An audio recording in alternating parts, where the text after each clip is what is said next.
जाहिर है कार्यक्रम में आपका स्वागत है। शुरुआत करते हैं अंतर्राष्ट्रीय खबरों से।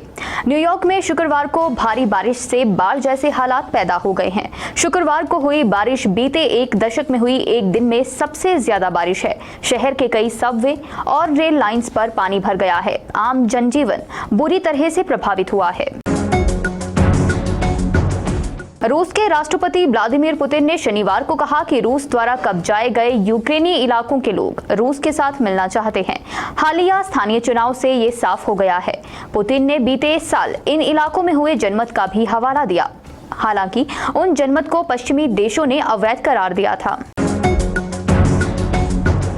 स्कॉटलैंड में भारतीय उच्चायुक्त को रोके जाने की खबर सामने आ रही है। बताया जा रहा है खालिस्तान समर्थकों ने ऐसा दुस्साहस किया है। और अब नजर डालते हैं राष्ट्रीय खबरों पर। केंद्रीय सड़क एवं परिवहन मंत्री नितिन गडकरी ने एक बड़ी बात कही है। एक कार्यक्रम के दौरान नितिन गडकरी ने कहा कि वह आगामी लोकसभा चुनाव में अपने संसदीय क्षेत्र में प्रचार न करके ना पोस्टर बैनर लगाएंगे। गडकरी ने कहा, मैं ना खाऊंगा ना खाने दूंगा। तमिलनाडु के राज्यपाल RN रवि ने जातिगत भेदभाव को लेकर बात की। उन्होंने कहा, दुर्भाग्य से हमारे देश में आज भी कुछ लोग हर चीज को राजनीति की नजर से देखते हैं। कुछ लोग PM विश्वकर्मा योजना की आलोचना कर रहे हैं।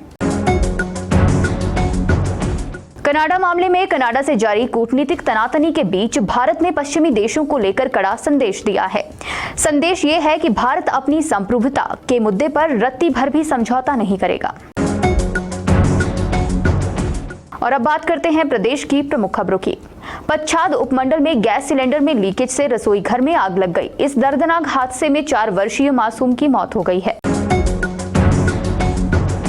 प्रदेश के माध्यमिक स्कूलों में कला और शारीरिक शिक्षकों की भर्ती के लिए कार्मिक और वित्त विभाग से चर्चा के बाद भर्ती के नियम बदलेंगे। शिक्षक भर्ती को 100 बच्चों की न्यूनतम संख्या की शर्त हटाने के लिए शिक्षा विभाग ने नए नियम बनाने की कसरत शुरू कर दी है।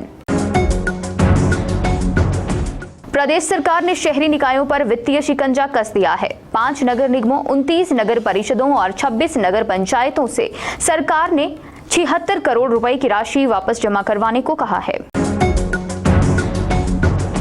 और अब बात करते हैं समाचार पत्र की प्रमुख खबरों की। NCTE की अधिसूचना और हिमाचल हाईकोर्ट के फैसले के बावजूद जूनियर बेसिक टीचर के पदों पर नियुक्त हो चुके B.Ed डिग्री धारक अभ्यर्थियों को राज्य सरकार नौकरी से नहीं निकालेगी।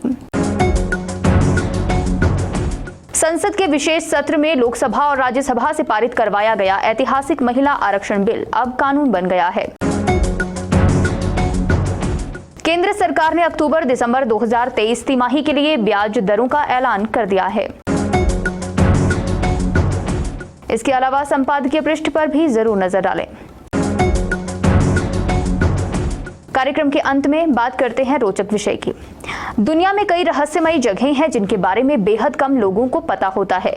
इन जगहों में कई रहस्यमयी द्वीप भी शामिल हैं। कई जगहों पर आम लोगों की जाने की हिम्मत नहीं होती, जबकि कई जगहों पर लोगों के जाने पर रोक है। इटली में एक इसी तरह का द्वीप स्थित है जिसके बारे में जानकर आपकी रूह कांप जाएगी। कहा जाता है इस द्वीप पर जाने वाला कभी लौटकर वापस नहीं आया। आइए जानते हैं इस रहस्यमयी द्वीप के बारे में। इस द्वीप पर आए दिन कई रहस्यमयी घटनाएं घटती हैं जिनकी वजह से इसकी चर्चा होती है।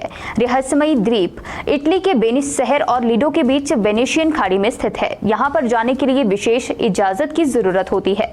बिना अनुमति के यहाँ पर कोई नहीं जा सकता। मीडिया रिपोर्ट्स के मुताबिक इस द्वीप को भूतों का आइलैंड कहा जाता है। इसके पीछे एक बेहद हैरान करने वाली कहानी है।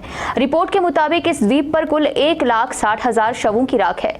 इस द्वीप को साल 1967 से खाली छोड़ दिया गया है और साल 55 सालों से वीरान बंजर पड़ा है। जाहिर है कार्यक्रम में आज के लिए बस इतना ही। बने रहें दिव्य हिमाचल टीवी के साथ।